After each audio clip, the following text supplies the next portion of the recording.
नमस्कार श्रोते हो, पल्पच्या युट्यूब चॅनलवर मी आरजे सुरक्षा तुमचे सर्वांचे मनपूर्वक स्वागत करते.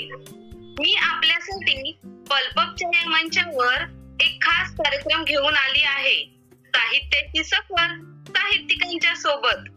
आजच्या या कार्यक्रमात आपण एका बहुगुणी व्यक्तिमत्वासोबत संवाद साधणार आहोत.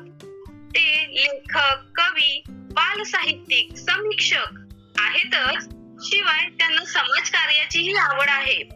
चला तर मग तुम्ही ऐकायला तयार आहात ना? पल्पच्या या मंचावर साहित्याची सफर साहित्यिकांच्या सोबत या कार्यक्रमात मी ज्येष्ठ बाल साहित्यिक माननीय अरुण देशपांडे सर यांचे स्वागत करते. नमस्कार. माझा नमस्कार. मी कवी, लेखक, बाल साहित्यिक, समीक्षक अरुण व्ही देशपांडे, बावधन, पुणे येथून आपल्याशी संवाद साधतोय. आरंभित पल प्रकाशन, अहमदाबाद, गुजरात आणि त्यांच्या सर्व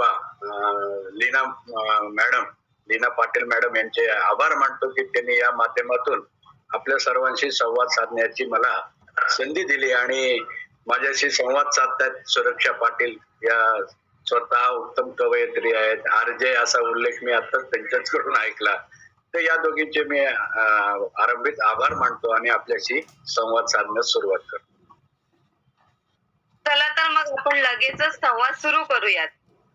अरुण विठ्ठलराव देशमुख हे सर मूळचे परभणी येथील आहेत, पण सध्या ते पुणे येथे स्थायिक आहेत. Sir state bank of Hyderabad मध्ये फेब्रुवारी 1973 ते जून 2006 मध्ये कार्यरत होते. त्यानंतर त्यांनी स्वेच्छानिवृत्ती घेतली. खरं तर सरांचा परिचय खूपच मोठा आहे, पण मी संक्षिप्त स्वरूपात सांगण्याचा प्रयत्न करते. सरांचे मोठ्यांसाठी 46, बाल साहित्य 34, तर 3 हिंदी कविता संग्रह अशी एकूण 80 पुस्तके प्रकाशित झालेली आहेत.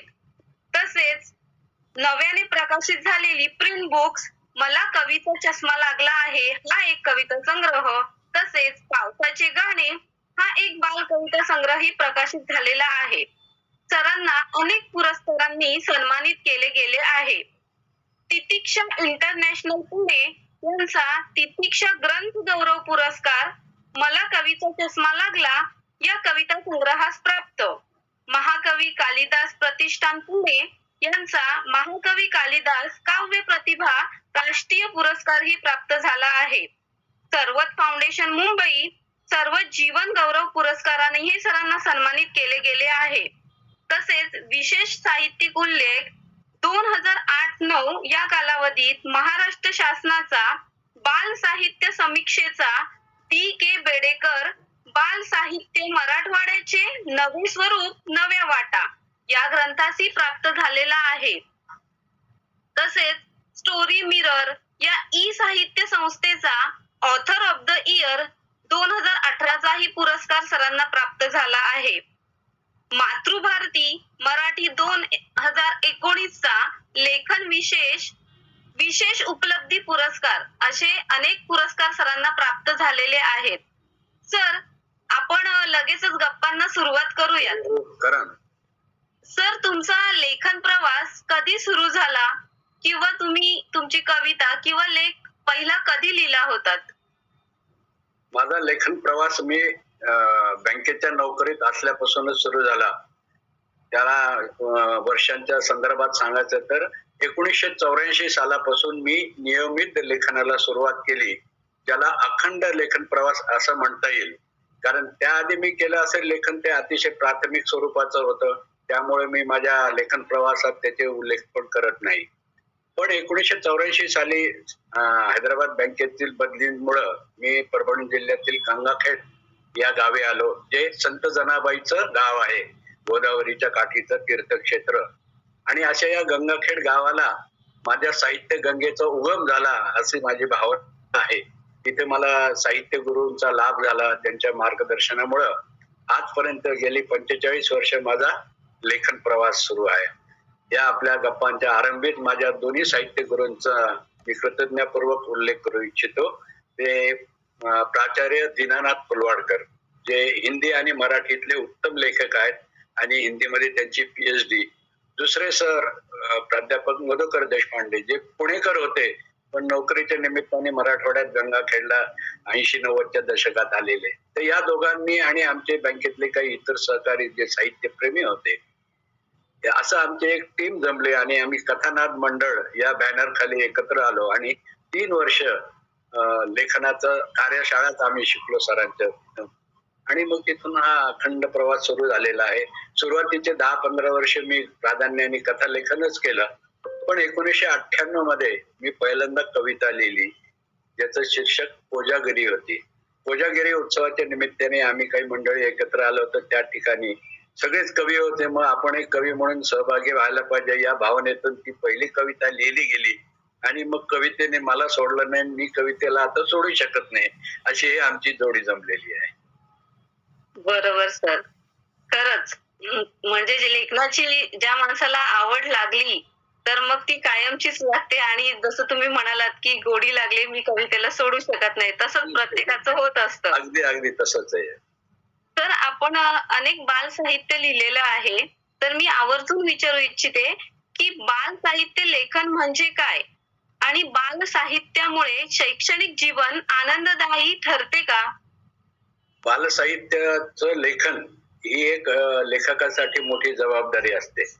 मोठ्यांनी लहानांसाठी लिहिलेलं जे साहित्य ते बालसाहित्य, ज्याच्यामध्ये मुलांच्या विषयीचं लेखन असतं. मग ते वेगळ्या दृष्टिकोनातून, काही शैक्षणिक असेल, काही विज्ञानाच्या दृष्टिकोनातून असेल, मनोरंजनाच्या उद्देशाने केलेलं बालसाहित्य असेल, असे बालसाहित्याचे विविध प्रकार आहेत. तुम्ही कुठल्या दृष्टिकोनातून लिहिता तो बालसाहित्याचा तुमचा प्रवास सुरू होतो. आणि बालसाहित्याचं प्रधान सूत्र जे मानलं जातं की करी मनोरंजन जो मुलांचे, जडेल नाते प्रभूशी तयाचे, अशी उक्ती बालसाहित्याच्या संदर्भात आपण सगळेच ऐकतो, वापरतो आणि बोलतो. तर मनोरंजन तर व्हावं बालसाहित्यातून, पण त्यातून प्रबोधनही व्हावं. पण प्रबोधन म्हणजे उपदेश नाही, हा त्यातला महत्वाचा फरक आपण लक्षात घेतला पाहिजे. आणि प्रबोधन करता करता मुलांचं मनोरंजन केलं पाहिजे, त्यांच्या ज्ञानात भर पडली पाहिजे, त्यांच्या स्वभावात असलेले उपजत उत्सुकतेचं निराकरण ज्या साहित्यिकाला करणं जमतं, मग ते कवितेतून असो किंवा कादंबरीतून असो, गोष्टीतून असो, ते बालसाहित्य अधिक मुलांना भावणारं असतं. बरोबर, म्हणजे थोडक्यात मुलांना सोप्या भाषेत समजेल असं आणि गमतीशीररित्या लिहिलेलं साहित्य. त्यांचं मनोरंजनही झालं पाहिजे, त्यांची जिज्ञासा पूर्ती झाली पाहिजे, नवीन नवीन गोष्टीच्या ज्ञानाची भर त्यांना आपण देऊ शकलो तर ते बालसाहित्याचं प्रयोजन सिद्ध होतं. बरोबर. जर बाल साहित्य उपक्रमांमुळे लेखक तुमच्या भेटीला या उपक्रमाअंतर्गत आपण अनेक शाळा आणि कॉलेजात यांच्यामध्ये आपलं जाणं होतं, तर तो तुमचा अनुभव कसा होता? तो अनुभव म्हणजे आपण बालसाहित्य जे लिहिलंय मुलांसाठी, विशेषतः शालेय. आता माझा बालसाहित्यामध्ये पुन्हा एक काळजी घ्यावी लागते लेखन करणाऱ्याला, की आपण कोणत्या वयोगटासाठी लिहित आहोत. त्याच्यामध्ये शिशु गट आहे, बाल साहित्याचा आणखीन एक मोठा गट असतो कुमार गट, किशोरवयीन गट. अशा कोणत्या मुलांसाठी आपण लिहितो त्यावर आपलं बाल साहित्याचा प्रवास पुढे आपल्याला चालू ठेवावा लागतो. माझा वयोगट मुलांचा म्हणजे इयत्ता 5वी ते 7वी, म्हणजे साधारणतः 8 ते 13-14 या वयोगटातल्या मुलांसाठी माझं प्राधान्याने बाल साहित्य लेखन असतं. मग ती कादंबरी असेल, कविता असेल, लेख असेल, बालनाट्य असेल, अशा सगळ्या प्रकारचं या वयोगटाला समोर ठेवून लेखन करताना मला त्यांच्या मनातलं ओळखता आलं पाहिजे, त्यांना काय आवडेल हे मला ओळखता आलं पाहिजे. आणि तशा पद्धतीने मी लेखन केलं तर ते मुलांना अधिक भावतं. आणि याची पावती मग लेखक तुमच्या भेटीला म्हणून जेव्हा शाळेत जातो तेव्हा येते. मुलांना अतिशय आवडतं अशा आलेल्या लेखक कवीशी भेटायला. आणि त्यांनी वाचलेलं असतं आपलं साहित्य, पण प्रत्यक्ष समोर हे त्यांना अतिशय आवडणारी प्रत्यक्षातली कल्पना असते. की आता काही काही शाळेमध्ये मी जिल्ह्यातल्या सुट्टी घेऊन गावाला गेलो तर तिथे आजूबाजूला शिक्षक कवी मित्र असतातच. त्यांच्या शाळेत गेल्यावर पहिल्यांदा आमच्या शाळेत लेखक आले हा जो आनंद सगळ्यांना होतो, सरांनाही होतो, त्या शिक्षकांनाही होतो आणि मुलांना. तो दिवस अतिशय छान जातो आणि मुलं कधी कधी असे आपल्याला आम्ही तुमची मुलाखत घेतो सर, घेऊत का असं विचारून इतके अप्रतिम शब्द विचारतात की मोठ्या माणसांना निरुत्तर होण्याची वेळ सुद्धा मुलं आणतात. मुलं मूलतः आपल्यापेक्षा हुशार असतात. त्यांना कळतं समोरच्या माणसांना कसं बोलायचं असतं आणि त्यांना लेखक कवींना भेटणं बोलणं आवडतं आणि हा एक खूप छान अनुभव असतो. मुलांनाही प्रत्यक्षात खूप माहिती घेता येते आपल्याकडून आणि आपण देऊ शकतो. बरोबर. खरं पाहिलं तर सर आताच्या युगामध्ये मुलांवर इतकं बर्डन आहे अभ्यासाच्या बाबतीत. बॅग इतकी जड असते त्यांची हो. किंवा अनेक विषय शिकवले जातात आणि त्याचा कुठेतरी एक ओझं होत असतं मुलांवर.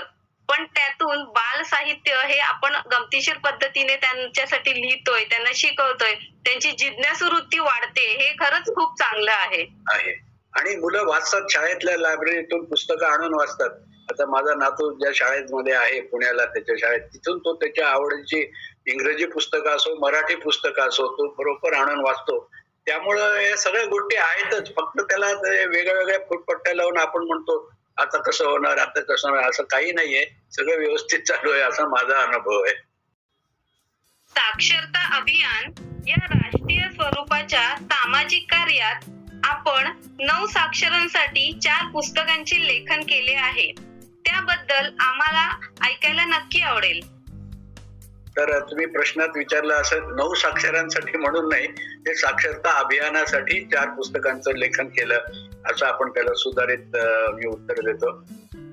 मी तसं नोकरीला बँकेत होतो, पण परभणीच्या साहित्यिक वातावरणामध्ये तिथे आजचे ज्येष्ठ सनदी अधिकारी सेवानिवृत्त आणि साहित्य संमेलनाचे अध्यक्ष बडोद्याच्या आदरणीय श्री लक्ष्मीकांत देशमुख हे त्यावेळी 90च्या दशकात परभणीला उपनिवासी जिल्हाधिकारी होते. तर त्यांनी परभणी जिल्हा साक्षरता समिती स्थापन केली आणि विविध क्षेत्रातील मान्यवर त्याच्यामध्ये होते. तर त्यांनी बँकेतले साहित्यिक म्हणून मलाही त्याच्यामध्ये सहभागी करून घेतलं आणि त्यांच्या समितीतर्फे मला अधिकृत पत्र आलं की तुम्ही या समितीमध्ये आहात लेखक म्हणून. त्यामुळे मी माझ्या बँकेकडे ते पाठवून ती परवानगी घेतली या लेखनाची आणि मग 9 साक्षरांसाठी त्यांनी अनेक लेखकांकडून पुस्तिका तयार केल्या जिल्हा साक्षरता समितीने आणि जिल्ह्यातील सगळ्या ग्रामपंचायतीमध्ये सगळ्या शाळांमध्ये सगळीकडे मला वाटतं आकड्यामध्ये 10,000 हजार प्रती आमच्या त्या पुस्तिकेच्या निघाल्या. तर त्याचं मला टायटल आठवतात. ते 4 टायटल होते. संतवाणी, यामध्ये 4 संतांविषयी थोडक्यात माहिती होती. ज्ञानेश्वर माऊली, संत तुकाराम, नामदेव आणि संत एकनाथ या संतांची थोडक्यात गोष्टीरूप माहिती मी त्या संतवाणीमध्ये दिली होती. दुसरं होतं अक्षर कळेल संकट टळेल, साक्षरतेविषयीचं महत्व सांगणारी ती पुस्तिका होती. नंतर होतं जीवनाचा मंत्र, सुखी जीवनासाठी काय आवश्यक असतं हे त्याच्यामध्ये नवसाक्षरांना समजेल अशा सोप्या भाषेत. आणि दुसरं होतं जीवनधारा म्हणजे पाणी किती महत्वाचं असतं आपल्या जीवनामध्ये, असं हे नवसाक्षरांना समजेल अशा सोप्या भाषेत जोडाक्षर विरहित कठीण शब्द नसलेल्या पुस्तिका आदरणीय लक्ष्मीकांत देशमुख सरांनी आमच्याकडून करून घेतले. म्हणून त्या राष्ट्रीय उपक्रमात मला सहभागी होता आलं आणि हे आजपर्यंत आता 30-35 वर्ष झाली माझ्या आठवणीत हा उपक्रम आहे. अरे वा, छानच सर.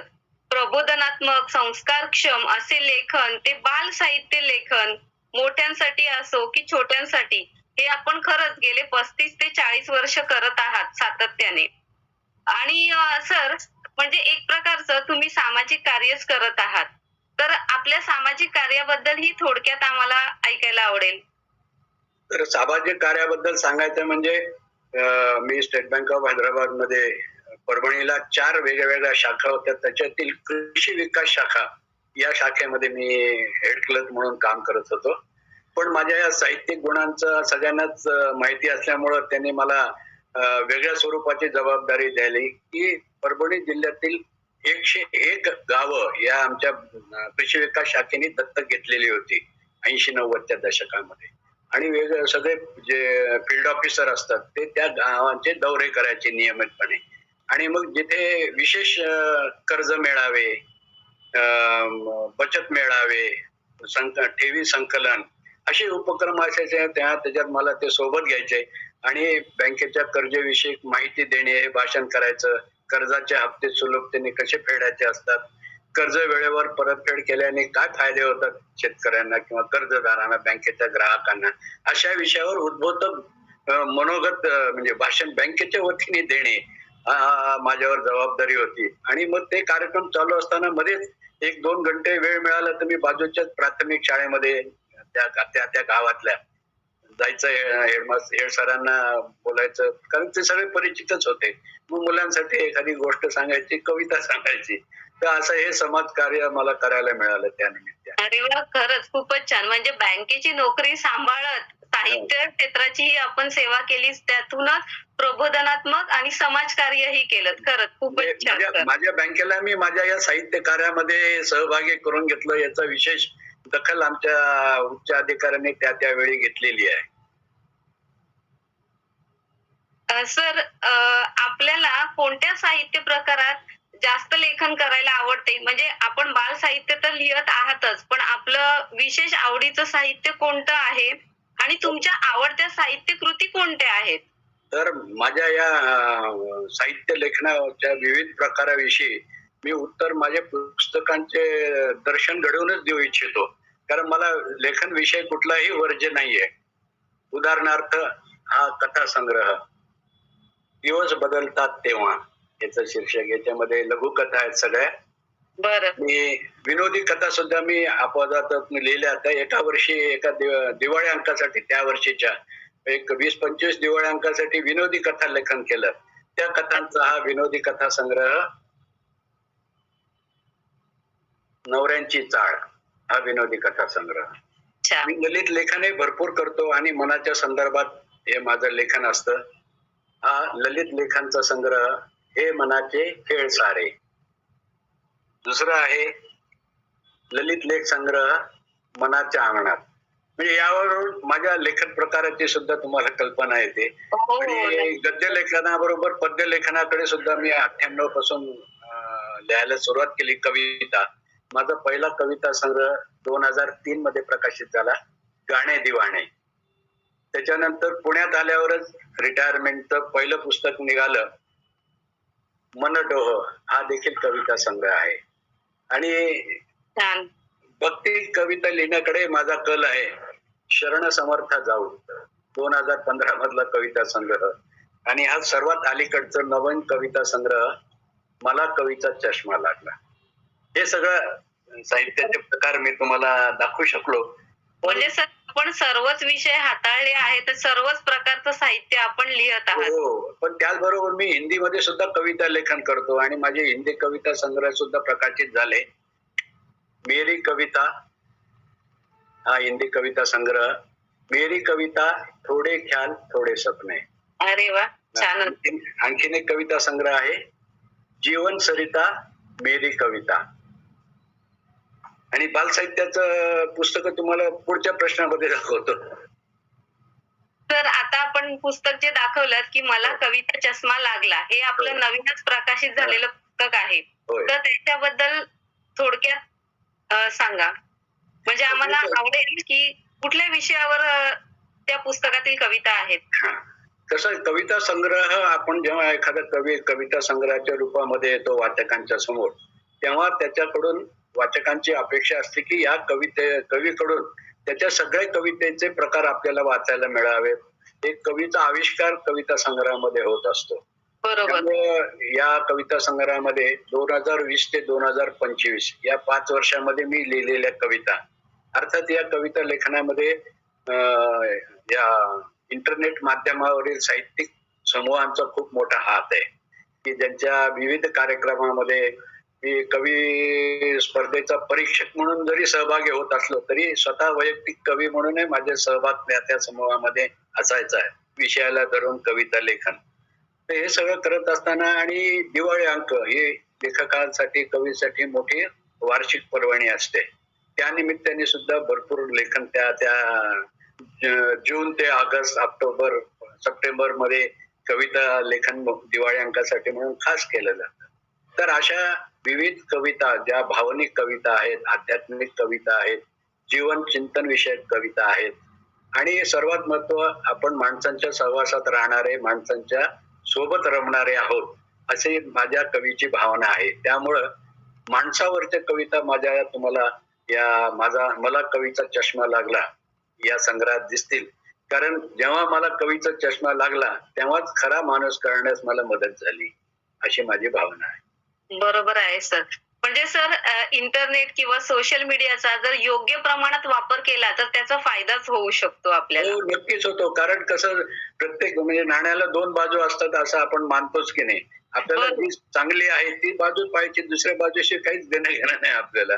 त्यामुळे मला तरी भरपूर फायदा झाला. रिटायरमेंट नंतर लोकांना जो प्रश्न पडला काय करावं, मला किती करावं, त्यामुळं लोकांशी जोडले जाऊ शकतो आपण माध्यमातून. घरी बसून जगभर फिरून येतो रोज. बरोबर. सर आता असं आपण म्हणालात की मानवी जीवनाचा अभ्यास करून किंवा त्याच्याशी निगडीत तुम्ही जे लेखन केलेलं आहे, तर तुम्हाला नक्कीच म्हणजे जसं तुमचं सरकारी शाळेत वेगवेगळ्या ठिकाणी शिक्षण झालं, तुमच्या वडिलांच्या बदलीमुळे त्याच्यामुळे तुमचा अनेक गावांशी संबंध आला, अनेक लोकांशी संबंध आला, त्याचा नक्कीच तुमच्या लिखाणात तुम्हाला फायदा झाला असावा. कारण त्याचं कसं झालं, लहानपणापासून जरी सांगायचं झालं तरी मी समजा आता मराठवाड्यातलंच माझं शिक्षण ते वयाची 55 वर्षे हे पूर्ण प्रवास मराठवाड्यात म्हणजे ग्रामीण शहर भागातच झाला. जरी परभणी जिल्ह्याचं ठिकाण असेल तरी तो निम शहरी किंवा त्याच्यानंतरच्या बाजूचा सगळा ग्रामीण परिसर. तर या सगळ्या ग्रामीण परिसरात मी वाढलो, ज्या शाळेत शिकलो, तो सगळं सामान्य माणसांचं जग होतं ते. त्यामुळे इतक्या लोकांमध्ये मला वावरायला मिळालं, त्यांना पाहता आलं, त्यांच्याकडून त्यांची सुख दुःख ऐकत असे मी. आणि तेव्हापासून मला सामान्य लोकांमध्ये राहायची, रमायची आवड लागलेली आहे. मी फार मोठ्या झगमगत्या ठिकाणी रमत नाही, पण जिथे साधी माणसं जेव्हा भेटतात त्यांच्यामध्ये रमतो. आणि त्यांचे सुख दुःख आपण ऐकलेले असतात, ते मनात साठलेले असतात आणि मग ते लेखनामध्ये बरोबर कधी कवितेतून, ग्रामीण भागातच आपण एकमेकांची सुख दुःख लवकर एकमेकांबरोबर वाटून घेतो, आपण समरस होऊ शकतो. ते खरंच चांगलेच अनुभव असतात. माणसात रमण्याचा आनंद खरा ग्रामीण भागामध्येच आहे. आणि 30 वर्षापूर्वीची परिस्थिती तर खूपच चांगली होती आणि लोक एकमेकाशी धरून राहायचे, एकमेकाला सांभाळून घ्यायचे. आणि या नोकरीमुळे मी 3 वर्ष कर्नाटक मध्ये सुद्धा काम केलं, बिदर जिल्ह्यामधल्या 2 गावाला. तर त्यामुळं बहुभाषिक जो फायदा तोही मला मिळाला. त्या वेळेपुरतं कानडी समजत होतं, त्या वेळेपुरतं कानडी लोकांशी मला गप्पा मारता आल्या, त्यांचं जग समजून घेता आलं. हैदराबाद सारख्या मोठ्या शहरामध्ये मी 10वी 11वीचं शिक्षण घेतलं, तेव्हा तेलुगू संस्कृती पाहायला मिळाली. हैदराबाद सारखं मोठं शहर जे त्यावेळेला भारतातलं क्रमांक 5 होतं, 1965-67 सालची गोष्ट आहे. तर त्यामुळे त्या कल्चर वेगवेगळ्या लोकांमध्ये वावरता आलं आणि एक आपल्याला इतर सामान्य माहितीपेक्षा अधिक माहिती झाली असं मला वाटतं. संपन्न होण्यास ज्ञानात भर पडली. म्हणजे महाराष्ट्राच्या बाहेरही म्हणजे जाण्याचा नक्कीच फायदा आपल्याला झाला. तेलंगणा असो, कर्नाटक असो, या दोन्ही ठिकाणी शालेय जीवनातला अनुभव आणि नोकरीतला अनुभव हे घेता आले मला. तर आपण आजवर अनेक पुस्तकांचे समीक्षण केलेले आहे. तर आपण आतापर्यंत किती पुस्तकांवर समीक्षण लिहिलेले आहे, एक साधारण आकडा सांगू शकता का? तर माझ्या लेखन प्रवासामध्ये मी माझं वैयक्तिक लेखन करण्याला जेवढं महत्व दिलं तेवढंच महत्व इतरांबद्दल लेखन करण्यामध्ये सुद्धा मी दिलेलं आहे. त्यामुळं हे 2 ट्रॅकवर लेखन चालतं, माझं माझ्याविषयी आणि इतरांविषयी मी केलेलं लेखन. यामध्ये मग ललित लेखन, लेखमाला वगैरे असतील, पण इतर समकालीन माझे कवी मित्र, लेखक मित्र आणि नवोदित या सगळ्यांच्या पुस्तकावर मी साधारणतः 1995 पासून नियमित लिहायला सुरुवात केलेली आहे. तर आतापर्यंत सहज 250-300 पुस्तकं झाली असतील संख्येतच सांगायचं झालं तर. कारण परभणीहून असताना औरंगाबादचे सगळे विभागीय जे महत्वाचे पेपर होते, लोकमत असेल, सकाळ असेल, तरुण भारत असेल, नांदेडचा गोदातीर समाचार असेल, प्रजावाणी असेल, नंतर लोकमत असेल, औरंगाबादहून निघणारे विभागीय सगळे पेपर आणि पुण्यात आल्यावर पुन्हा लोकमत कवी गझलकार मित्र प्रदीप निफाडकर यांच्या सहकार्याने लोकमतच्या रविवार पुरवणीत सुद्धा मी पुस्तक परिचयाचं लेखन केलं. स्त्री किर्लोस्कर मासिकामधून केलं, सत्याग्रही विचारधारामधून लिहिलं. आणि हे सगळं करत असताना इंटरनेटवर जेव्हा मी सुरू केलं परीक्षण पुस्तकांचं, तेव्हा मी माझ्या ब्लॉगवर लेख लिहिले. तर मातृभारतीवर 5 भागात ई बुक आहेत त्याचे, माझे समीक्षा लेखन शीर्षकाने. त्याच्यामध्ये जवळपास 50 पुस्तकांचे परिचय लेख असतील. नंतर शॉपीजेनवर माझे आस्वाद समीक्षा, यामध्ये 25 पुस्तकांचे समीक्षा लेखन आहे आणि इतर वेबसाईटवर सुद्धा आहे. पण वाचन साखळी समूह हा जो प्रमुख पुस्तक परिचय विषयक समूह आहे, इथे मात्र गेले 2 वर्ष मी 120 पुस्तकांचं सातत्याने समीक्षण केलं. आणि मग त्या समूहाच्या उपक्रमानुसार 100 पुस्तकाचं परीक्षण लेखन करणाऱ्याला ते वाचन यात्री हा पुरस्कार देतात. तो मला मार्च 2025 मध्ये मिळाला. आणि वाचन यात्री यासाठी अजून माझं समीक्षा लेखन सुरूच आहे आणि ते सुरूच राहणार आहे. म्हणजे सर थोडक्यात काय तर आपण मासिक, वृत्तपत्र किंवा स्वतःची पुस्तकं तसेच सोशल मीडिया सर्वच माध्यमातून आपण लेखन करत आहात. अगदी कुठल्याही माध्यमावर मी तुम्हाला सापडेन तुम्ही सर्च केलं तर. बरोबर सर. सर या धर्तीवर मी एक प्रश्न विचारू इच्छिते. तुम्ही इतक्या पुस्तकांचे समीक्षण केलंय, याचा अर्थ ती पुस्तकं तुम्ही वाचलीत, अनुभवलीत. वाचल्याशिवाय बरोबर बरोबर. पण आता थोडीशी वाचन संस्कृती मागे पडत चालली आहे का, असं तुम्हाला वाटतं? किंवा जे नवोदित कवी लेखक आहेत त्यांना तुम्ही काय संदेश देऊ इच्छिता? लिहिणाऱ्यांनी वाचलं पाहिजे आणि वाचन झाल्याशिवाय तुम्हाला लेखक कवी होण्यामध्ये फार मदत होते. कारण तुम्ही जितकं वाचन करताल तितकं तुम्ही संपन्न होत जाताल. तुम्हाला तुमची शब्द संपत्ती वाढते. एका शब्दाला पर्यायी शब्द किती असू शकतात, किंवा एखाद्या विषयावर एक कविता 10 कवी 10 पद्धतीने कविता लिहितात त्याच विषयावर. तर त्या विषयाची व्याप्ती, आशयाची व्याप्ती, विषयाची ओळख, त्या वाङ्मय प्रकाराची ओळख ही केवळ होऊ शकते ती वाचनामधूनच. आणि तुम्ही जितके संपन्न वाचक व्हाल तितके संपन्न लेखक होण्याच्या कवीच्या दृष्टीने तुमची वाटचाल होत राहणार. वाचनामुळे सखोल आपण एखाद्या विषयाचं, जसं आपण म्हणालात की 10 प्रकारचे कवी एकाच विषयावर लेखन करतात, म्हणजे अर्थात आपल्याला आपल्या ज्ञानातही भर पडते, शब्द समृद्धी वाढते आणि एकच विषय किती वेगवेगळ्या प्रकारे हाताळला जाऊ शकतो. पण तेवढे विषय आपल्याला माहिती होतात ना, म्हणजे तेवढं आपण स्वतः संपन्न होत जातो त्या त्या प्रकारे. तर त्यासाठी वाचनाला पर्याय नाही. आणि वाचन संस्कृती वगैरे जो विषय आहे तो ज्याच्या त्याच्या दृष्टिकोनातून त्याला हे मिळतं. पण एक वाचक आणि एक लेखक म्हणून मी वाचन संस्कृती अजून छान चालू आहे या मताचा आहे. बरोबर बरोबर. सर तुमच्या मते एक आदर्श कवी किंवा एक आदर्श लेखक कोण असतो? ज्याला परकाया प्रवेश करता येतो किंवा वाचकांच्या मनात प्रवेश करता येतो. समोरच्या माणसाचं मनातलं तुम्हाला ज्या वेळेला जाणून घेता येईल तेव्हा तुमच्या लेखनामध्ये माणसाचं प्रतिबिंब येईल. आणि विना, माणसाशिवाय आणि माणसाच्या भावनाशिवाय तुमचं लेखन हे नुसतं कोरडं अक्षराचं असेल तर ते वाचकांना भावणार नाही. जोपर्यंत भावना पाहिजे, इमोशन शिवाय कवितेला महत्व नाही, साहित्याला महत्व नाही. Emotion is primary. भावना असतील तरच त्या लेखनामध्ये जिवंतपणा येतो, जिवंतपणा येईल, रसरशीतपणा येईल. आणि या मनाचं त्या मनाला पोहोचणे हे जे वाङ्मयाचं प्रवाही कार्य आहे, बरोबर, भावनेच आहे सगळं खेळ. सर आपण कराओकेच्या माध्यमातून अनेक गाणी रेकॉर्डिंग केलेली आहे. मीही आपली काही गाणी ऐकलेली आहेत. आपला खरंच आवाजही छान आहे, आपलं गाण्यांचं पाठांतरही खरंच छानच आहे. तर सर आता आपण इतक्या कविता लिहिलेल्या आहेत, त्याच्यातली आपली एखादी आवडणारी कविता आम्हाला नक्की ऐकायला आवडेल. हो नक्की सांगतो. एक माझ्या पहिल्या कविता संग्रहातली कविता मी तुम्हाला सादर करतो आजच्या कार्यक्रमामध्ये. आणि जी ऐकल्यावर तुम्हाला एका जुन्या पुराण्या गाण्याची आठवण होऊ शकते, त्या गाण्याची.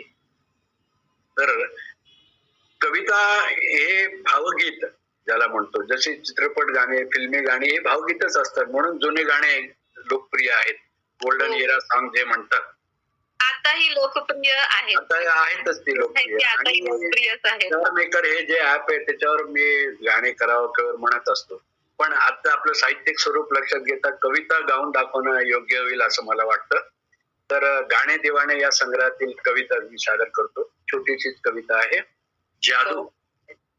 प्रेमा वीण है व्यर्थ है जीवन, प्रेमा वीण है व्यर्थ है जीवन, सांगत आले किती जन, प्रेमा वीण है व्यर्थ है जीवन, सांगत आले किती जन, कळून आला अर्थ यातला, कळून आला अर्थ यातला, गुंतले जेव्हा तुझ्यात मन, प्रेमा वीण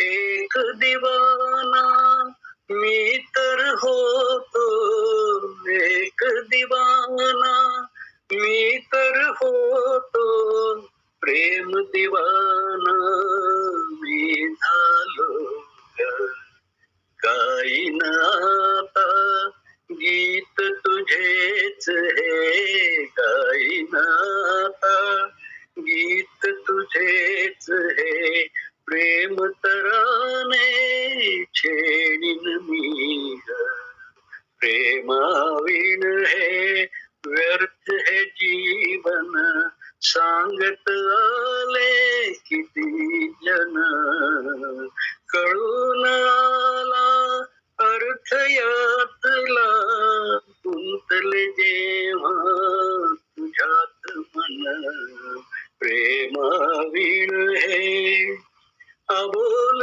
तुझ्या होकाराने, अबोल तुझ्या होकाराने, जादू कशी केली ग, डोळ्यांना मग भाषा आली, डोळ्यांना मग भाषा आली, रेशम धागी मन जुळली ग, प्रेमा वीण हे व्यर्थ है जीवन, सांगत आले किती जन, कळून आला अर्थ यातला, गुंतले जेव्हा तुझ्यात मन, प्रेमा वीण हे.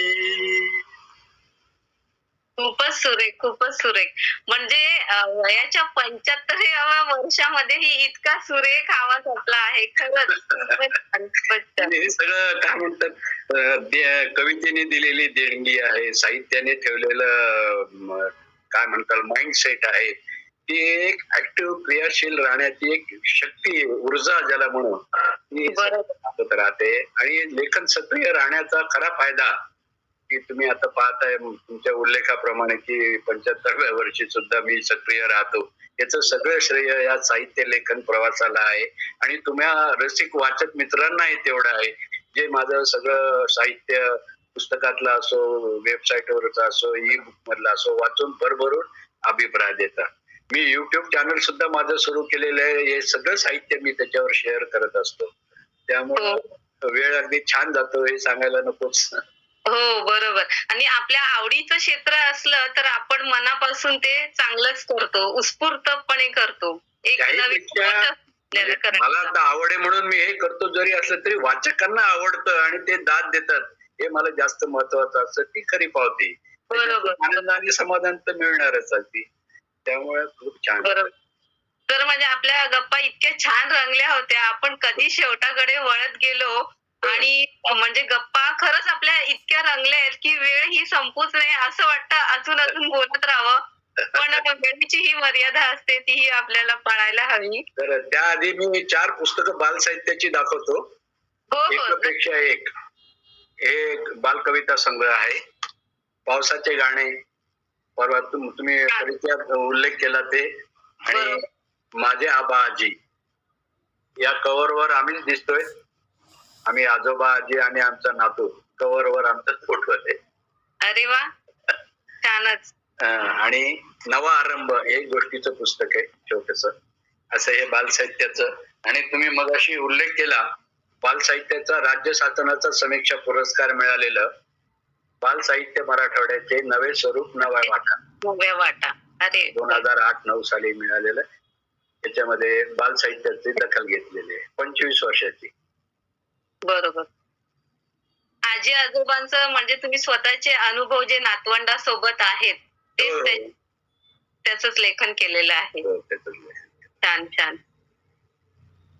आणि सगळ्या पारिवारिक मंडळीचं पाठबळ आहे, त्यांच्या प्रेरणा आहे, त्यांची साथ आहे, म्हणून हे सगळं करू शकतो. बरोबरच आहे सर.